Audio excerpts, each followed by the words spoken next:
እናንተ የምትቀልዱበት ሰኞ ይሄን የምታዩትን ጠፈር የዘረጋውበት ቀን ነው። እናንተ የምትቀልዱበት ማክሰኞ በምድር ላይ ያሉ እጽዋትን ሁሉ የፈጠርኩበት ቀን ነው። እናንተ እንደዋዛ የምትገፉት ረቡዕ በዚህ ዓለም የሚያሸበርቁ ፀሐይ፣ ጨረቃ፣ ከዋክብትን ያበራሁበት ቀን ነው። እናንተ በስንፍና የምትሸኙት ሐሙስ በባህር ውስጥ ያሉ አዞ፣ ጉማሬ፣ ሌሎችን ማሳ አንበሪዎችን፣ በክንፍ የሚበሩትን፣ በእግራቸው የሚሽከረከሩትን፣ በክንፋቸው የሚበሩትን ሁሉ ያስገኘውበት ቀን ነው። እናንተ በዋዛ በፈዛዛ የምታሳልፉት ዓርብ በአርአያዬ በአምሳሌ ሰውን የፈጠርኩበት ቀን ነው ማለቱ ነበረ። ሰኞ፣ ማክሰኞ፣ ረቡዕ እንደዋዛ ሲያልፉ እነዚህ ትዝ ብለዋቸው ያውቃሉ? እነዚህ ሁሉ ዓለማት 20 ዓለም ነው ያለው። አሁን እኛ ከ20 ዓለማት የምንኖረው በአንዷ በዳረ ጎጧ በጫፏ በዚች ምድር እግዚአብሔር የፈጠረው 20 ዓለም ነው። ከ20ኛው በዚች ዓለም የምናየው ነገር ሁሉ እንኳን ተመርምሮ አይዘለቅ። ህሊና ራሱ ይደክማል ቢያስብ። እንኳንስ ሌላውን ያንን ሰው ተፈጥሮ እንኳን ብታዩት ሊገባና አይችልም። እንደዚህ ያሉ ድንቅ ነገሮች የተደረጉት በ6 ቀን ነው። የጊዜን ጥቅም አያችሁት? በሰባተኛው ቀን እግዚአብሔር አረፈ። ምን ማለት ይመስላችኋል? እግዚአብሔር 6 ቀን ሰራና አረፈ። ስራችሁ ብዙ ይሁን እረፍታችሁ ጥቂት ይሁን ማለቱ ነበረ። በቁሙ ነው። ወርቅ አለው፣ መንፈሳዊ ትርጉም አለው። ስራችሁ ብዙ ይሁን እረፍታችሁ ግን ጥቂት ይሁን።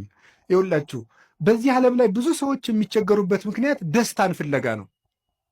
ደስታ ደግሞ ከመስራት የሚመጣ ነው እንጂ ከማረፍ የሚመጣ አይደለም። ሐዘን ከየት ይወለዳል ካላችሁኝ ከረፍት ብዛት ነው። የኃጢአት ምንጮች የሚባሉት መብል፣ መጠጥ፣ የረፍት ብዛት፣ እንቅልፍ ናቸው። ስለዚህ እረፍት የሚያበዙ ሰዎች ምንጊዜም ሕይወታቸው ሐዘንተኛ ነው። የእንቅልፍ ብዛት የተቦጫጨቀ ልብስ ያስለብሳል ይላል ሰሎሞን። ድሃ ያደርግሃል ማለት ነው ብዙ የምትተኛ ከሆነ። የእንቅልፍ ብዛት መጽሐፍ ቅዱስ ነው ያለው፣ የተቦጫጨቀ ልብስ ያስለብሳል።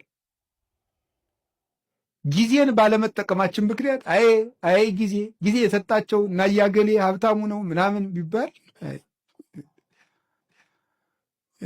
የድንቁርና ጉዳይ። በጊዜ ያለመጠቀማችን እንዴት እንደሚጎዳን ተመልከቱ። እስቲ ርዕሳችን ምንድን ነው? እስቲ በሉ ምን አላችሁኝ? ጊዜ ለምን? እግዚአብሔር በጊዜ ዓለምን ምን አደረገበት አልኳችሁ?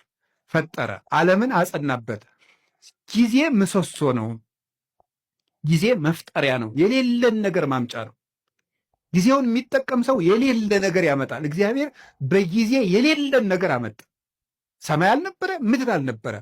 የሌለንን ነገር ማምጣት ከፈለጋችሁ ጊዜያችሁን ተጠቀሙ። ጊዜ ላይ የሚቀልድ ሰው ምኞቱን ታቅፎ ይሞታል እንጂ ምንም አያመጣም። ጊዜ ነው የሌለውን ያመጣ። እግዚአብሔር በጊዜ ለክቶ የምሕረት ቀጠሮ ሰጠ። በኖህ ዘመን 120 ቀን 120 ዓመት ሰጠው አለ። 100ውን ቀለዱ፣ በ20 አጠፋቸው። 20ውን ትቶ አጠፋቸው። በኖህ ዘመን የነበሩ ሰዎችን 120 ሰጣቸው። 20ው ሲቀር ንስሐ እንገባለን ሲሉ 100 ሳያልቅ ጨረሳቸው። ጊዜን ካልተጠቀምክበት ብሰጥህም አትጠቀምበት ብሎ ወሰዳቸው። ዛሬ ለምን ይመስላችኋል የምንቀሰፈው? እግዚአብሔር ጊዜ ሰጠ፣ አልተጠቀምንበትም። ስለዚህ እየቀነሰ ይወስደናል ማለት ነው። በሰጠን ጊዜ ካልተጠቀም ከእድሜያችን ቀንሶ ያነሳናል። የማያፈራለትን ዛፍ በጓሮው የሚንከባከብ ገበሬ ጅል ማን አለ? ሌላው የባስ በጠፈጠፉ እየተንጠፈጠፈ ሌሎችን አዝመራዎች እንዲያጠፋቸው ነው። ይልቁን በጊዜ መቁረጥ ነው። ስለዚህ እግዚአብሔር ይቆርጣል። የማያፈራውን ፍሬ የማያፈራውን ዛፍ ከሱ ይቆርጡታል ብሎ ነግሮታል። ወይ ወዲህ ውስተ እሳተ ገሃነም፣ በእሳት ያቃጥሉታል። ምን ፍሬ የማያፈራውን ቅርንጫፍ። አነ ውእቱ ሐረገ ወይን ዘጽድቅ ወአንትሙ አይጹቂሁ ንበሩ በየ ወአነብክሙ። እኔ የወይን ሐረግ ነኝ፣ እናንተ ደግሞ ቅርንጫፎች ናችሁ። በእኔ ኑሩ፣ እኔም በእናንተ እኖራለሁ። ፍሬ አፍሩ፣ ካላፈራችሁ ትቆርጣላችሁ አለ። እግዚአብሔር በጊዜ ምሕረት ሰጠ፣ በጊዜ ያልተጠቀሙትን ደግሞ አጠፋቸው። እግዚአብሔር ለመወለድ 5500 ዘመን ቀጠረ። 5500 ዘመን ሲፈጸም ተወለደበት። ዋመ በጽሐ ጊዜሁ ፈኖ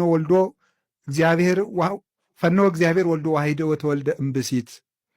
የዘመን ፍጻሜ በደረሰ ጊዜ እግዚአብሔር ተቀዳሚ ተከታይ የሌለ ልጁን ውረድ ተወለድ ሙት ተሰቀል ብሎ ለኩነተ ሥጋ ወደዚህ ዓለም ላከው።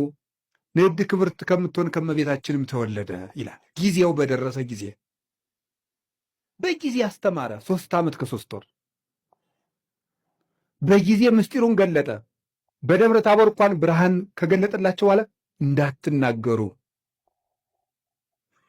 እስካሜት ፈጸም በጊዜው ጊዜው እስኪደርስ ድረስ በትንሣኤ ልቡናችሁ ቀንቶላችሁ ምስጢር ተከናውኖላችሁ በሀብተ መንፈስ ቅዱስ ተሰርታችሁ እስክትናገሩት ድረስ ቆዩ አላቸው።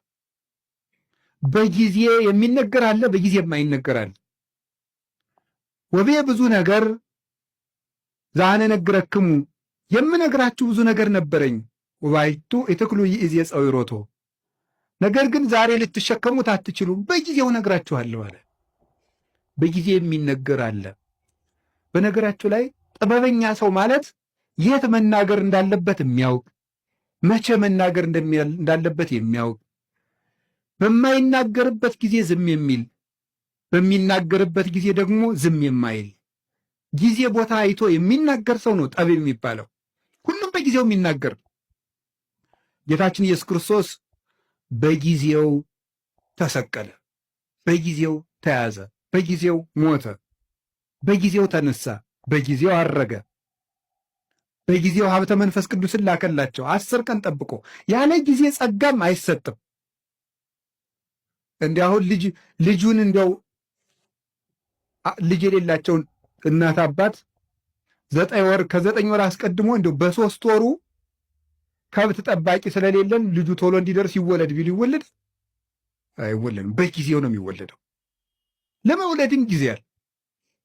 ጸጋም በጊዜው ነው የሚሰጠው። ጥያቄም በጊዜው ነው የሚመለሰው። ጊዜ አለው። አሁን ፈልጌያለሁ ቢባል አይሆንም፣ በጊዜው ይሆናል። መቆየት ያለብንን መቆየት። እግዚአብሔር በጊዜው ሁሉን ሰራ። እንግዲህ ደግሞ በጊዜው ይመጣል። ያ ጊዜ መቼ እንደሆነ ደግሞ አታውቅም ብሎናል። ተግሁ እንከ እስመ የተአምሩ ጊዜ ይመጽእ እግዚእክሙ፣ ጌታቸው የሚመጣበትን ጊዜ አታውቁምና ተግታችሁ ጠብቁ።